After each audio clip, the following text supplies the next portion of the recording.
আপনি ট্রাক চালান? জি ভাই। আপনার নাম কি? আমার নাম হামিদুল।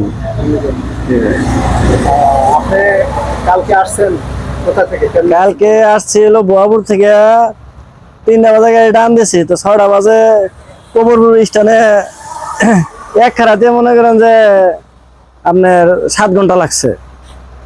মনে করেন 6টা, হ্যাঁ এক খারাতি আপনার 6 ঘন্টা। 6 ঘন্টা, জি 6 ঘন্টা। মনে করেন ওখান থেকে রাত 12টা 12:30টার সময় গাড়ি টান দিছি, খানিক করে আগে আবার মনে হয় আধা ঘন্টা জিরাই, আবার 1 ঘন্টা লাগা, এরকম করতে করতে মনে করেন যে 12:30টা দিকে মনে করেন যে চক্রবর্তী স্ট্যান্ড পার হইলাম।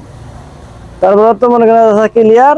আবার মাল টাল ফালায় আসার সময় আবার মনে করেন যে এই যে 6:30টার সময় জামে এই যে বয়া রয়েছে এখানে, এই বসাতেই মনে করেন যে 2 ঘন্টা লেগে গেল গা। পরে এখন আপনি আবার ঢাকা থেকে রওনা দিয়েছেন কখন? রওনা দিছি হলো মাল ফালাতে বলে তো মনে করেন 4টা বেজে গেছে গা। পরে একটু জাম ঠেলতে ঠেলতে মনে করেন রাস্তাঘাট তো ভাঙা, এমনি আস্তে আস্তে তো একটু মনে করেন এখানে 6টা বেজে গেছে গা, এখানে আর যাইতে পারলাম না। এখানে আসছেন চক্রবর্তী আসছেন এখান থেকে 6টা বাজে আসছি। 6টা বাজে আসছেন, এখন 8:30 বাজে গেছে। কালকেও 6 ঘন্টা এখানে অপেক্ষা করছি। এই চক্রবর্তী শিল্প প্রতিষ্ঠানের লোকেরা গ্যাঞ্জামের জন্য রাস্তা অবরোধ করেছে। জি জি। মানে আপনারা এই যে আজকেও আপনি কালকেও 6 ঘন্টা অপেক্ষা করছেন, তো আজকেও এই মুহূর্তে আইসা আবার 2.5 ঘন্টা হয়ে গেছে অলরেডি অপেক্ষা করতেছেন।